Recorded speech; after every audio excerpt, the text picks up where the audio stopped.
Welcome to Friday's Fantasies. We've been working hard here at Friday's Fantasies to bring you a regular podcast, and we hope you're enjoying it so far. Let's get straight to the stories. The ball. I saw her across the dance floor, petite and perfect. I held the glance just too long, and she looked at me, the bow lips she was making at some fellow broadening out in a smile. He was just the sort the ladies fall for, I thought, strong-jawed and with a thin, well-kept moustache, and he glanced over. I could see his eyebrow rising, and he leant over to her, saying something sardonic and funny, evidently, because she laughed, her blonde, wavy hair shaking with amusement, but she didn't break eye contact, and I was smitten. The dress she had on was atypical, black velvet cut down to here in front and there in the back, thin straps clinging to her pale shoulders.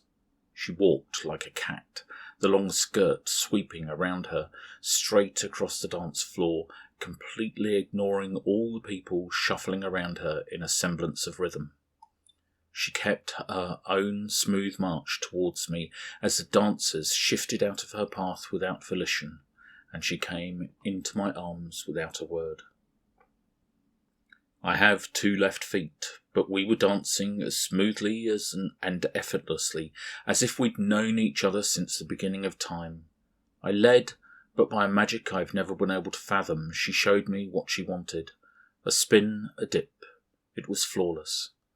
She displayed in a few moments an athleticism I'd never encountered, and she smiled all the while as if I was saying something vastly witty, but in truth I was barely in control of my own body, and I could do nothing but smile foolishly at her, like some sort of fop. The music came to a brief halt, and some polite clapping followed before the band struck up again. And during this time she slipped out of my arms and walked over the dance floor again. Every part of her aroused and interested me. I wanted to know what was in her mind.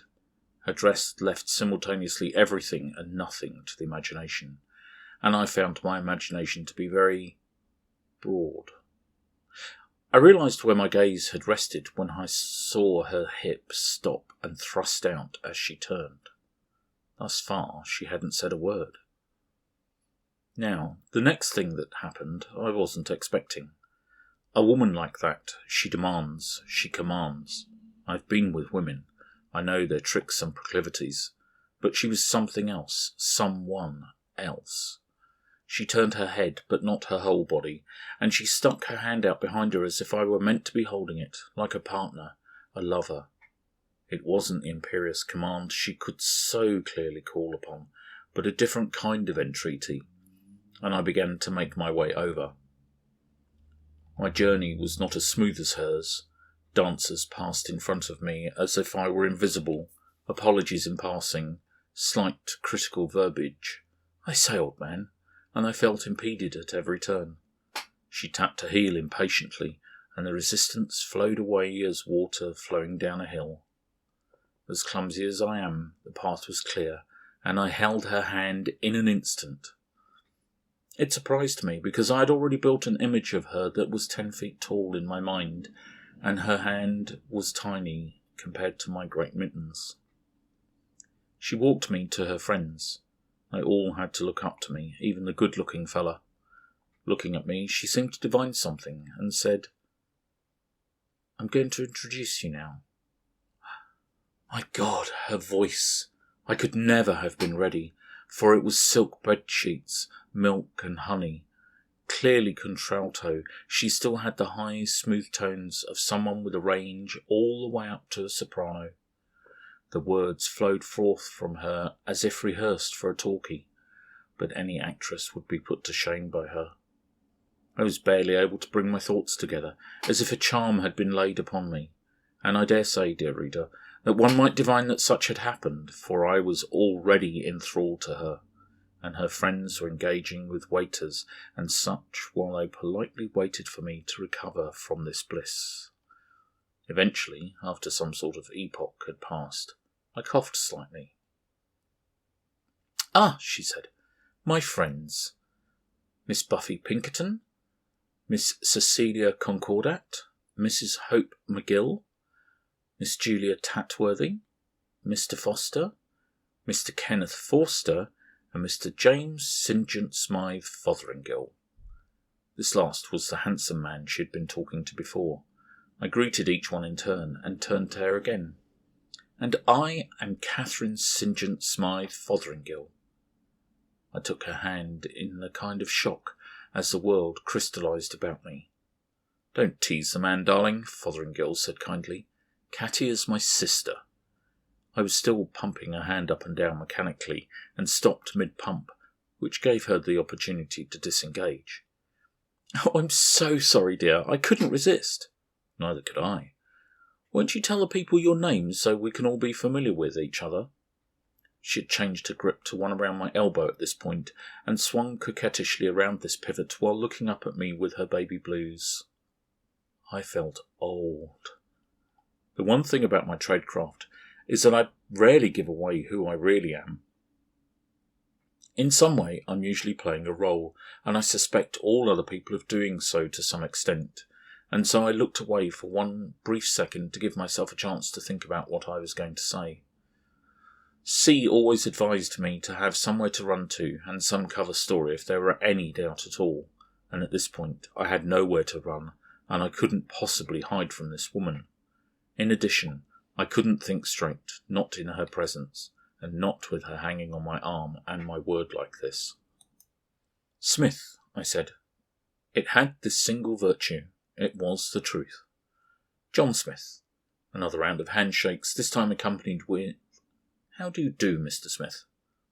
The brother, and I could not help thinking of him at this time as the brother, handed me a glass.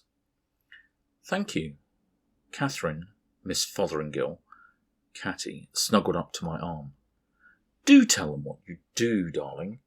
I was at a loss at this point because I hadn't had a conversation with any of the group or Catherine before this meeting, and I knew I'd not been followed or shadowed.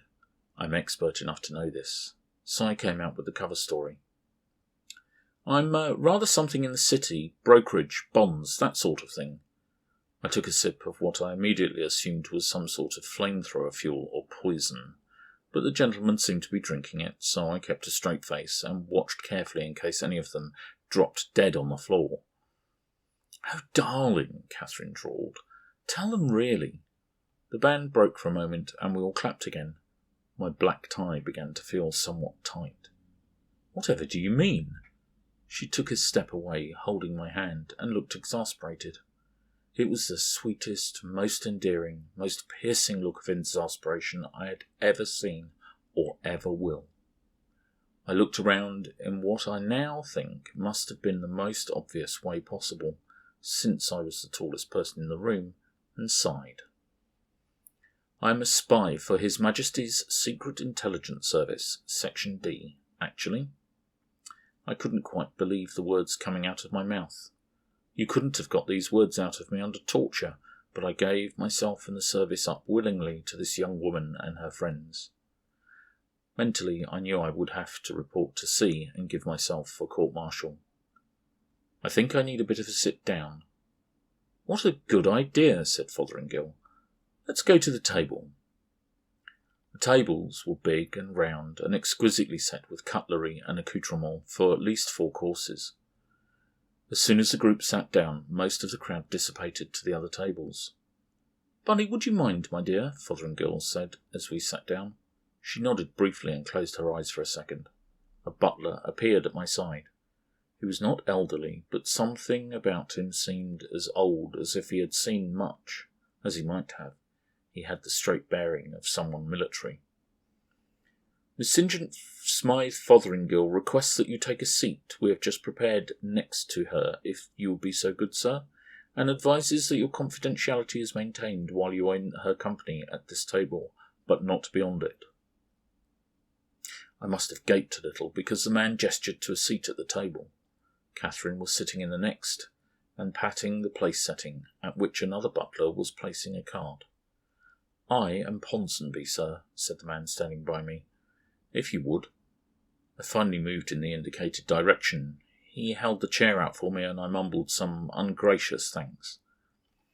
"Oh, don't worry about old Ponsonby," Catherine said. "He's one of us, and you're going to be too, so he'll look after you. Isn't that right, Pons?" "Ponsonby, miss, and yes, naturally I should do my utmost to look after Mr. Smith's well-being." And without further explanation he retired to perform some other duties. I was feeling out of my depth, and I smiled uncertainly, catching my own visage in one of the mirrors dotted around the room. I always appear anomalous, even to myself, and yet, apart from the scar, I am nondescript. It runs down the right side of my face, missing my eye entirely, but passing above and below it. In all other ways, apart from height, I am about. People say I'm about 6'4", but they're unable to pinpoint it. They'll say I have a beard, or not. What I have is a heavy 5 o'clock shadow at all times. In the Navy, I was required to have a beard. The scar is easily disguised. I have become a master of that, and peeling that same disguise off to mark me out as someone else. But in regular company, I am not a handsome man, a bit too rough-hewn for the civilized and highbrow. I know what they know, but I cannot be what they are, not with a name like John Smith.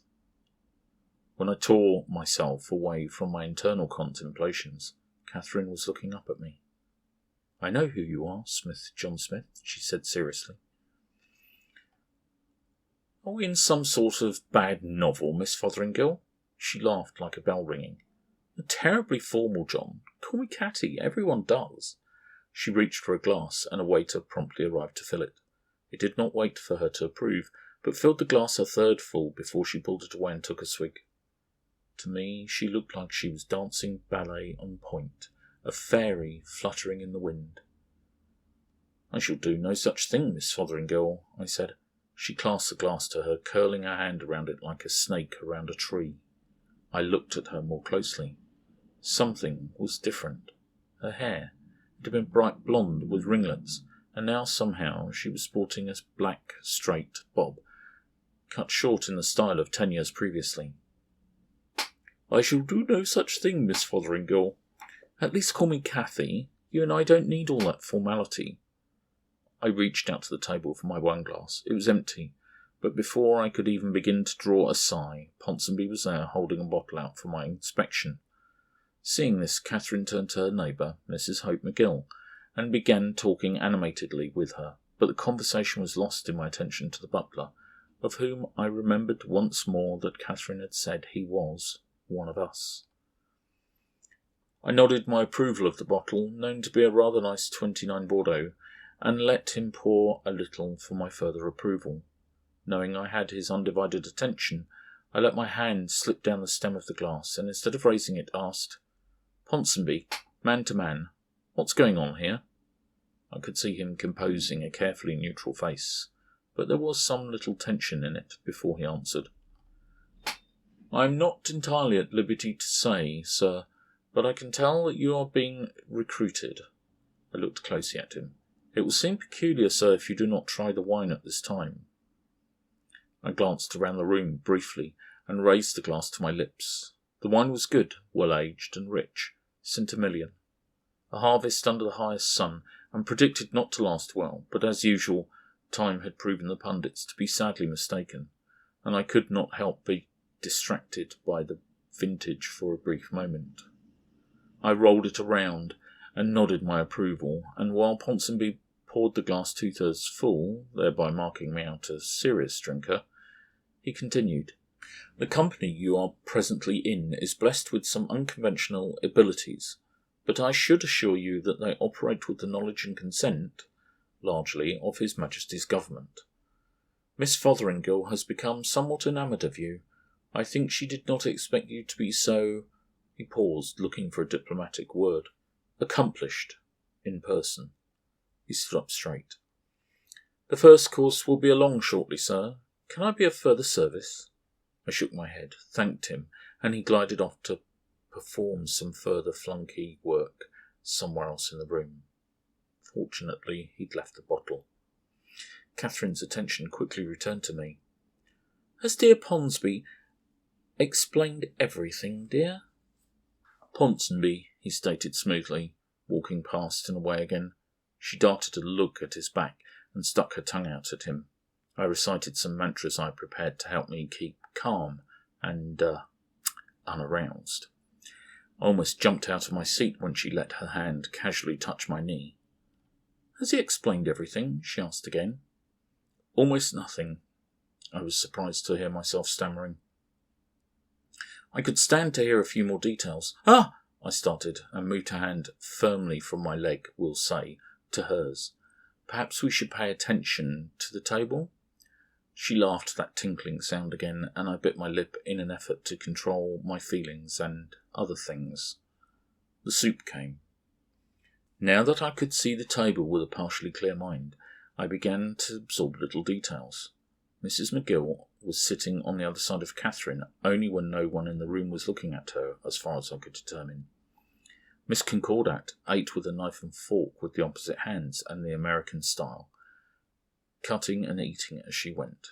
It was like watching some sort of factory process.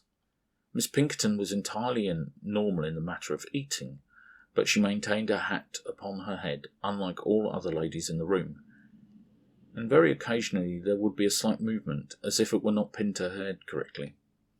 Mr. Foster ate nothing at all, but drained each wine glass as it was brought to him, and seemed perfectly sober, where Mr. Kenneth Forster ate each and everything with gusto and considerable relish.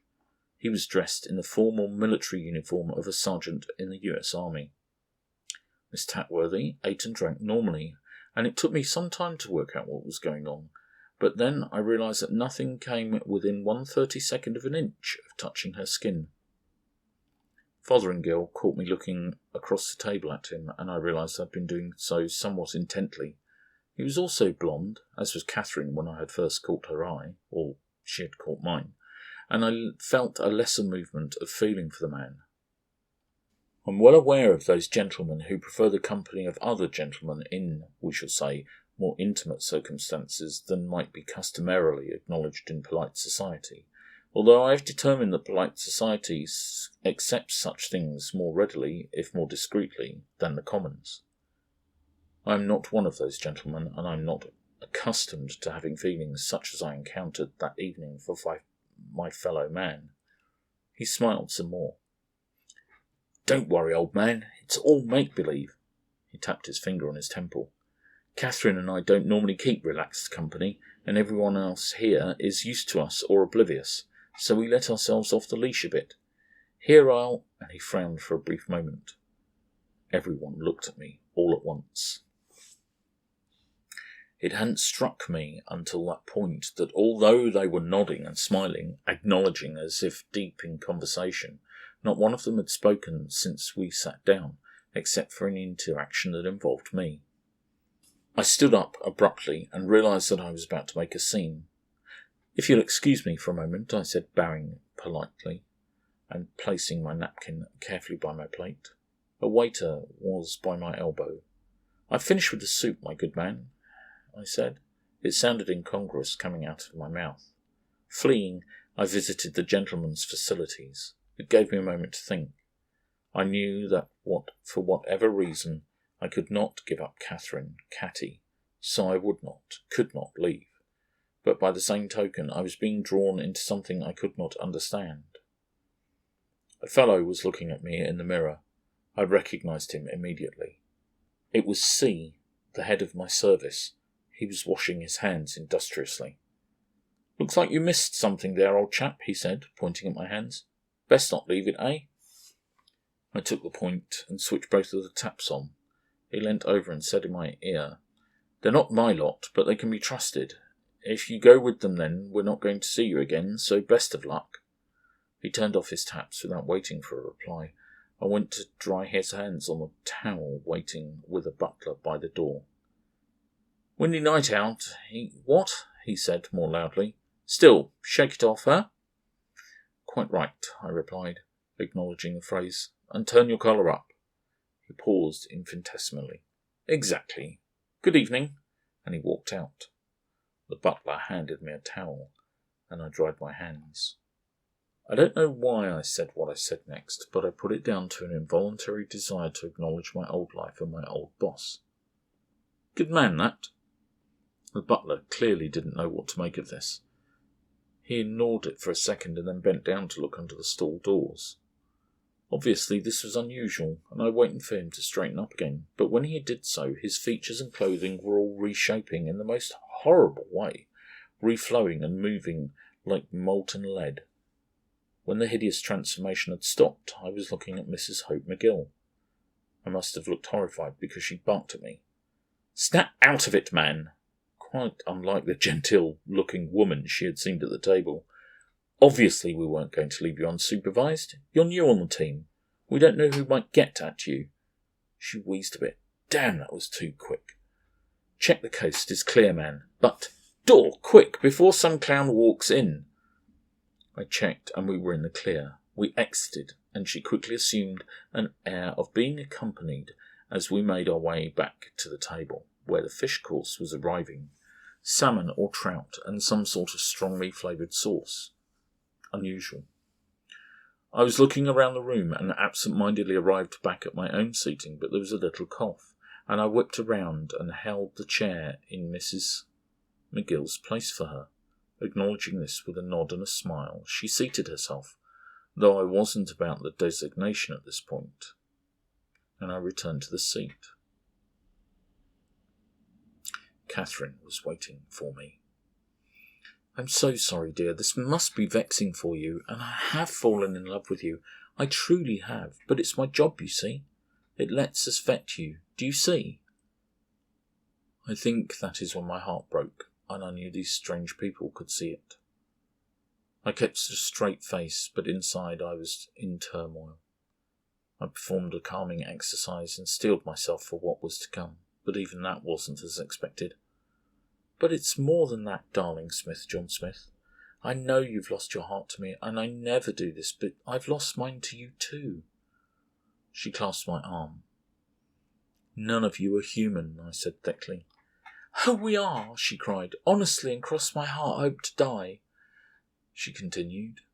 "We're human, all of us, even Mrs. McGill, really." She had big tears in her eyes, and now her hair was red and curly, tight against her head, and if anything she was paler than before, contrasting sharply against the black of her dress. "Please, John, I didn't think you'd leave for a second, but we weren't finished, and we didn't want to lose touch. John, please." "No one else can hear or see us, can they?" I said flatly. "Oh, they can, perfectly, if they pay attention, but there are so many distractions. We can keep them busy between us." "What are you?" I thought of another question before she could answer. "Why me?" "Oh, John, it's because we can't control you. You're valuable because you have a mind of your own. You always act on your own volition, so we needed you on side. We know what's coming." I could see it. The black shirts, fascism, Germany in the grip of that madman, the Russians. C was working tirelessly against it. We were not doing well, and now it seemed he had thrown in his lot with these people, assuming he knew his own mind. "He does, dear, I promise. Oh!" I went to rise, but I could not. Muscles locked. No, not locked. I could not command them. I remained seated, despite my will to move. "Oh, please," she cried out to the table. "Please persuade him." I felt as though a million voices were all in my head, all pleading and arguing for the group and Catherine. They persuaded and argued, and in the million there was only one threat, that I would live out my days alone while this group were the silent and unacknowledged heroes of what was to come. I don't take kindly to threats, however well-intentioned. I gripped my very being in the one hand and my courage in the other, and I stood up. The voices stopped, and I heard only the wailing of my beloved's broken heart. Her brother showed me the future, and I finally realised that his power was not that of speaking to me in my mind. That was Catherine's. She kept the group linked together, but it was his talent to see the future, to know what was come. I gathered, as she released me from the group, that he had predicted this too, and as always, he was right. Miss Pinkerton makes people forget. Mr. Foster reduces distance and time. Miss Concordat enforces peace. Miss Tatworthy remembers everything, exactly everything. Mrs. McGill changes shape, and Mr. Forster is able to become as a ghost. When the war is over, no one will remember them. There will be no parade, no medals, no homecoming. The knowledge of what comes forth from their victories, well, Mr. St. John Smythe Fotheringill knows, and he is not forthcoming to the group, but he let it slip to me. It isn't pretty, and it happens at the hand of a young Queen's government when the peace finally comes. She doesn't know about the group, and the experiments take them one by one. Miss Pinkerton has betrayed king and country this day, because I've had an hour or two to write this account, and then it will be gone from my mind, and I will know only an ache where Catherine belongs. I will never love another, and believe she has died in a war. I last a long time, and you, dear reader, can find me, I'm sure, in your distant future, but I shall know nothing. I got up from the table, as I say, and took her hand and bowed over it. She rose to accept my parting almost automatically. I cannot join you, beloved, I said. I cannot know that I am not betraying my king and my country when I know that even C has not been compromised. I cannot join you, beloved, I said. I cannot know that I am not betraying my king and country when I cannot know that even C has not been compromised by your power, and no word or deed can persuade me to risk my beloved England. I took a deep breath and turned the knife of my words into my own breast and hers. If you love me, as you say, and if my mind is truly my own, then you must let me go to serve my country, for it is this that I choose, and choose freely. I could speak no more, for there was a lump in my throat, and giving a deep bow to her and a bow to the group, I turned and left my only love, broken and alone.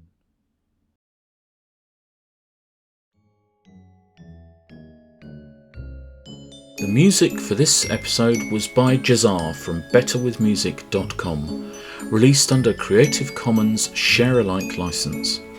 The story was by Friday Jones, read by me, Friday.